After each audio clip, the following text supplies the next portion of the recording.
MLA হোৱাৰ লগে লগে এটা ফুট লৈছে তাৰমানে গেৰুৱা বসন পিন্ধিবলৈ গৈ আছে। মই যিমান দূৰ খবৰ পাইছোঁ জেপিত আছে এজন MLAৰ জৰিয়তে বিজেপিত সোমাবৰ কাৰণে তেওঁৰ যিবিলাক এগ্ৰিমেণ্ট কৰিব লাগে, যিবিলাক মানে কি কয় এইবিলাক চুক্তি কৰিব লাগে, মানে বিজেপিত সোমাবৰ কাৰণে কি পাব কি নাপাব এইবিলাক কথা পাতি আছে। মইতো বিজেপিৰ আটাইতকৈ বিৰোধী হওক। শুনি লওক সেই মানৱ ডেকাৰ লগতে বোলে আকৌ হেৰিয়াৰ সম্পৰ্ক। মই শুনিছোঁ বোলে মানৱ ডেকাই বোলে বিজেপিলৈ নিবলৈ কথা পাতি আছে।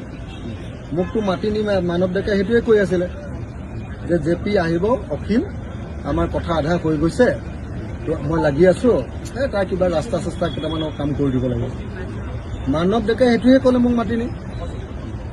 জেপি দাসে এতিয়া ৰঙা ফুটটো লৈছে, কেইদিনমানৰ পাছত ড্ৰেছটো গেৰুৱা হ'ব আৰু 5 বছৰ নালাগে, খুব বেছি এবছৰ জেপি দাস বিজেপিলৈ যোৱাটো খাটাং।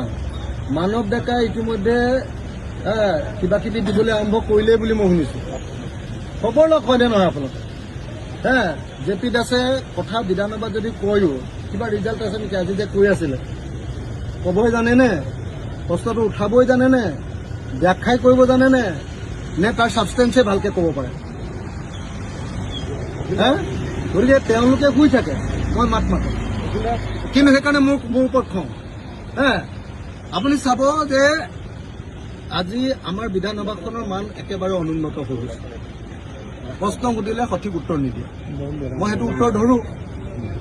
আজি কিবা মেচ বুলি কি আছিলে, মেচ বুলি এজন যে বকু ছয়গাঁৱৰ বিধায়ক, তেওঁ একদম বিজেপিক বখলা কৰি দিলে। তেওঁ নিজে বিজেপিৰ বিধায়ক, যে আমাৰ তাততো একোৱেই ডেভেলপমেণ্ট নাই, খোৱা পানী নাই, মাটি নাই, মাটিত পট্টা নাই, এফালৰ পৰা গাই গুচি গ'ল।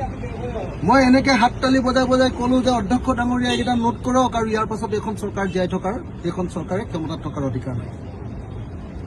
সেইবিলাক কথা তেওঁলোকে মনে মনে থাকে। তাৰ পাছত সেই প্ৰশ্নটোৰ উত্তৰ দিবলৈ গৈ পীযুষ হাজৰিকাই গালি পাৰিলে কংগ্ৰেছক, এই তাত কংগ্ৰেছৰ MLA আছিলে, সিহঁতৰ কাৰণে 10 বছৰ কোনো ডেভেলপমেণ্ট নাই। সিহঁতি কিজনে কি কয় আমাৰ জেপি দাসতে হাঁহি শুনি আছে। মই তাৰ বিৰোধিতা কৰিছোঁ। মই কৈছোঁ আপোনালোকে চাই লওক। তো এতিয়া যিজন মানুহে বিৰোধিতা কৰে, সেই বিৰোধিতা কৰা মানুহজনক বিজেপিও বেয়া পায়। সেই বিৰোধিতা কৰা মানুহজনক আজি অতুল বৰাই মাৰোজনেই কৰিছে, হয়নে নহয়?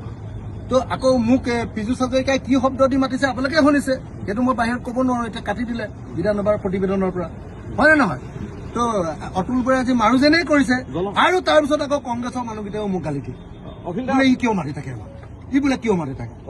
তোমালোকে নিমাতি কইনা হৈ থাকিবা আৰু মই মনে মনে বহি থাকিম, আৰু মই মনে মনে বহি থাকি অচেতন মানুহৰ নিচিনাকে থাকিম। মই সেইকাৰণে আজি বিধানসভাৰ অধ্যক্ষক সুধিছিলো নহয়, জানে না নাই? মই অধ্যক্ষক সুধিছিলো, বোলো অধ্যক্ষ ডাঙৰীয়া ইমান বেয়া উত্তৰ দিছে মন্ত্ৰীয়ে, মোৰ আমনি লাগিছে, উত্তৰে দিব পৰা নাই, মই শুব পাৰিম নেকি, ইয়াত টোপনি মাৰিব পাৰিম নে নাই, অধিকাৰ আছে নে নাই? তেওঁ একো ৰিপ্লাই নিদিলে। তেতিয়া মই ক'লো যদি টোপনি মাৰিব নোৱাৰি অধ্যক্ষ ডাঙৰীয়া মই ইয়াৰ পৰা যাওঁগৈ। তেতিয়া ক'লে যাওক। তো এনেকুৱা বিধায়ক অসমত কোনোবা জন্ম হৈছে নেকি? অসমৰ প্ৰত্যেকটো ইছ্যুত CMক কন্দুৱাই দিব পৰা, CMক বহুৱাই দিব পৰা, অন্য মন্ত্ৰীবিলাকক, কথা জনা মন্ত্ৰীবিলাকক ধৰি পহৰাই দিব পৰা অন্য কোনোবা বিধায়ক ইয়াত জন্ম হৈছে নেকি? তেওঁলোকে নামাতে, কংগ্ৰেছে নামাতে, বিজেপিৰ লগত বুজাবুজি কৰি থাকে। আৰু মইতো ক'লোৱে জেপি দাস কেইদিনমানৰ ভিতৰতে বিজেপিলৈ গৈ আছে। ফুটাটো চাই ল'ব আপুনি, সুধিব যে অখিল গগৈ সুধিছে আপোনাৰ ফুটাটো ৰঙা হৈছে, এইটো কেতিয়াৰ পৰা হালধীয়া হ'ব, আৰু এইটো হালধীয়া হোৱাৰ পিছত চোলাকেইটা কেতিয়াৰ পৰা গেৰুৱা হ'ব, এইবুলি সুধিছে বুলি ক'ব। আৰু আপুনি বোলে লখিমপুৰৰ এজন MLAৰ লগত মনে মনে এতিয়া বাৰ্গেনিং কৰি আছে বিজেপিলৈ আহিবলৈ, হয় নেকি? আপুনি এবাৰ সুধি চাব, যদি নহয় তেতিয়াহ'লে মোক জলসম্পদ বিভাগৰ ব্যৰ্থতা উদঙাইছে সুশান্ত বৰগোহাঁয়ে।